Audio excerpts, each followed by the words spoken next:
कल मैं रात को गोमट सार पढ़ रहा था तो उसमें आया था कि जीव ने ऐसा कोई क्षेत्र नहीं है जहाँ पर मुनि दीक्षा ना ली हो। लो इतना पढ़ा, उसमें लिखा था इतने क्षेत्र तुम्हें जा के साधु बना, संयम लिया, इतने इतने इतने कितना लिखा था।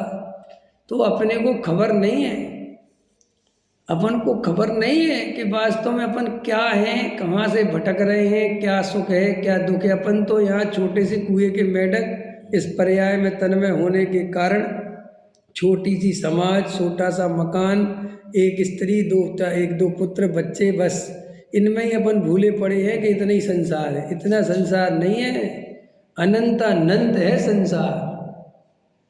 अभी जीव के भेद प्रभेद पढ़ोगे तो हालत खराब हो जाएगी।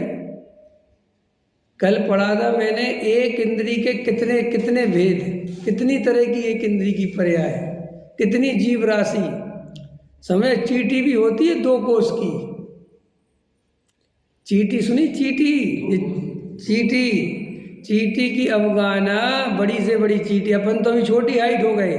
चींटी की जब आदिनाथ थे ना 500 धनुष के, सब चींटी 2 कोस की थी। समझ में? अफगाना समझिए, उसमें अफगाना लिखी थी कि मगरमच्छ की इतनी अफगाना, बड़ी से बड़ी अफगाना कितनी हो सकती है, और छोटी से छोटी कितनी हो सकती है। ऐसी कितनी जन्म मरण पर्याय बदली, चेंज करी, और इस पर्याय में भी नाना कितने उपाय कर रहे सुखी होने के लिए, जबकि वास्तव में हमें पता है कि हमारे सारे उपाय झूठे सिद्ध हो रहे हैं, एक भी उपाय सच्चा सिद्ध नहीं हो रहा है। फिर भी देखो, जिनवाणी हाथ में है, देवशास्त्र गुरु हाथ में है, आत्मानुभव की विधि पता है।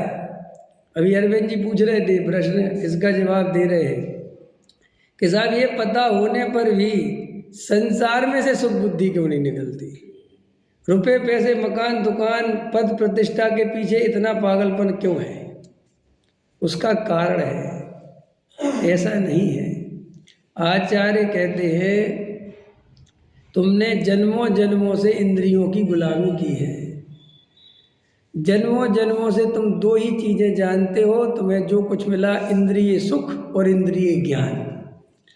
इंद्रिय ज्ञान तो समझ गए, एक इंद्रिय को भी इंद्रिय ज्ञान, 2 इंद्रिय में इंद्रिय ज्ञान, 3 इंद्रिय में, 4 इंद्रिय में अभी तक। और अभी भी कौन सा ज्ञान है हमें? इंद्रिय ज्ञान। और इंद्रिय ज्ञान किसे कहते हैं?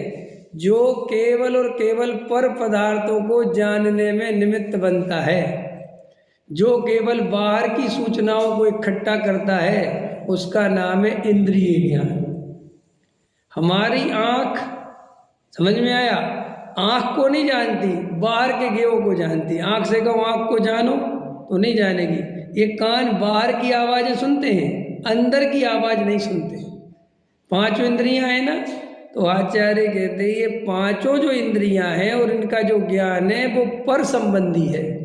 तो एक तो समस्या है कि ज्ञान पर संबंधी है, तो हम रात दिन पर के अलावा स्वयं की हमें खबर ही नहीं पड़ती, क्योंकि हमारा ज्ञान है तो आत्मा का, लेकिन वो इंद्रियों के माध्यम से पूरा का पूरा पर पदार्थों में तन्मय होता रहता है, क्योंकि वे इंद्रियां सारी सूचनाएं काय की देती हैं? पर की।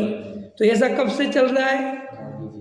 तो अनादि काल से चलने के कारण पर में इतना रस पैदा हो गया, पर में इतना रस पैदा हो गया कि स्वयं की याद ही नहीं आती कि स्वयं है क्या चीज। और महाभाग्य से कोई जन्मों जन्मों का पुण्य इकट्ठा होवे भी, किसी जीव को ये बात सुनने मिले भी तो सुन तो लेता है, उसको क्षयोपम ज्ञान के आधार से चूंकि ज्ञान में शक्ति आई है तो उसे समझ में भी आता है, लेकिन रस सुख कभी स्वयं का जाना ही नहीं, जाना ही पर का है। समझ में आया? देखो हम सब लोग भी संसार में भी किसी पर अंदर में अपने पैसे पे ही भरोसा करते हैं। दूसरा कितना ही कुछ कहे, हम खड़े करते नहीं ना भरोसा। कोई दूसरा कह रहे हमारा मकान है, आप कहिए, अपन कुछ भी कहे अपन नहीं मानते। ऐसे ही अपन को इस आत्मा पे बिल्कुल भरोसा नहीं है कि आत्मा में कोई सुख मिलेगा। समझ में आया? साधु बनने से, त्याग व्रत संयम से कुछ हमें अंदर कुछ भरोसा नहीं है कोई। हमें सारा भरोसा जो है वो इस संसार का, संयोगों का, पंच इंद्रियों का, इनका ही भरोसा है। तो देखो हम स्वर्ग भी जाना चाहते हैं तो इन्हीं पंच इंद्रिय के विषय भोगों के चक्कर में जाना चाहते हैं। हम अगर त्याग भी लेते हैं तो इन्हीं भोगों के लिए लेते हैं।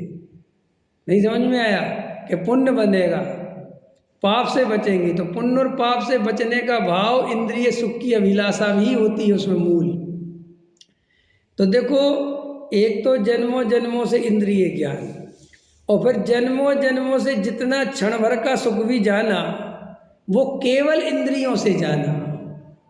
बिना इंद्रियों के कोई सुख हो सकता है ये हमने कभी जाना ही नहीं। समझ में आया?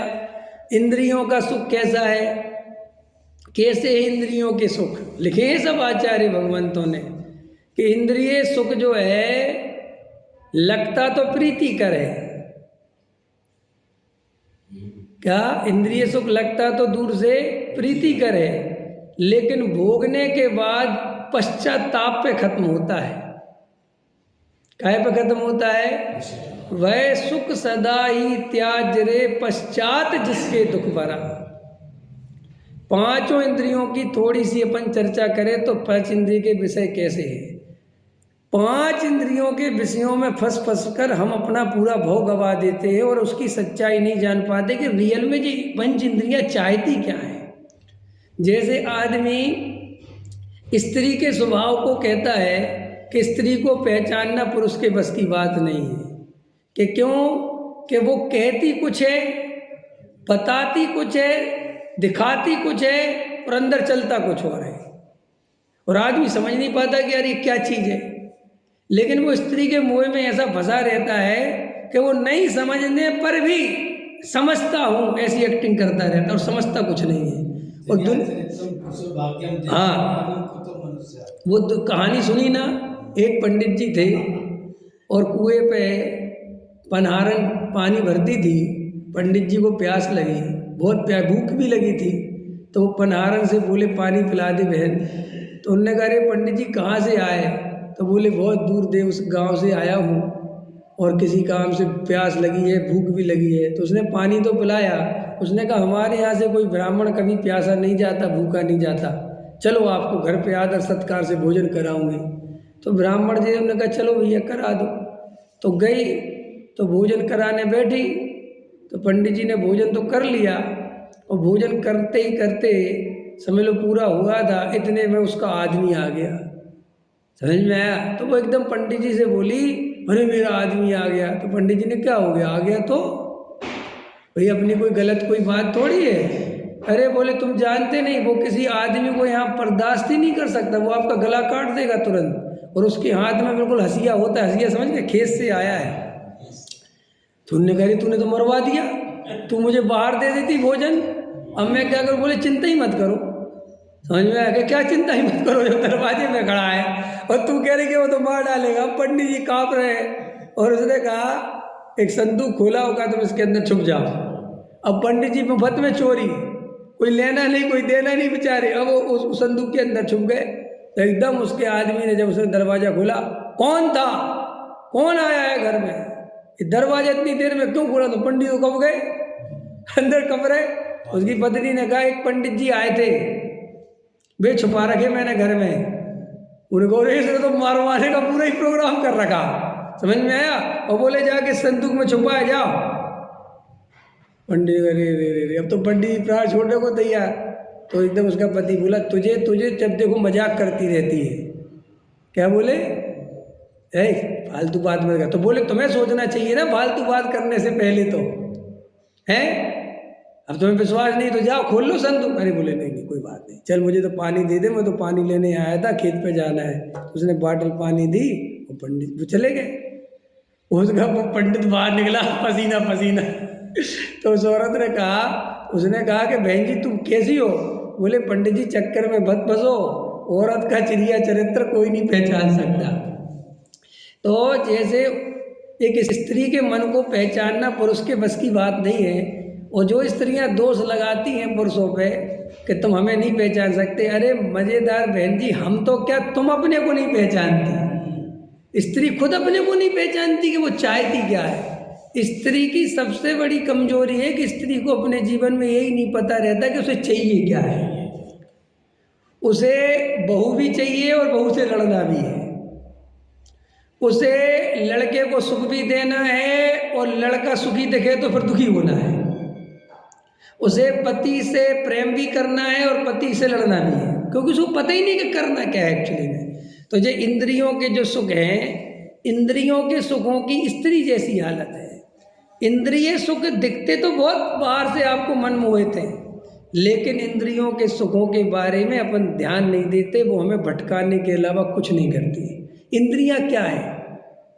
इंद्रियों के बारे में कहा जाता है कि इंद्रिय सुख कैसा है कि सुखाभास है। सुखाभास माने उनमें सुख होता नहीं है कभी भी जीव को, लेकिन प्रीतिकर उनकी बातें करने से, उनको देखने से ऐसा भ्रम जरूर होता है कि सुख बहुत होगा।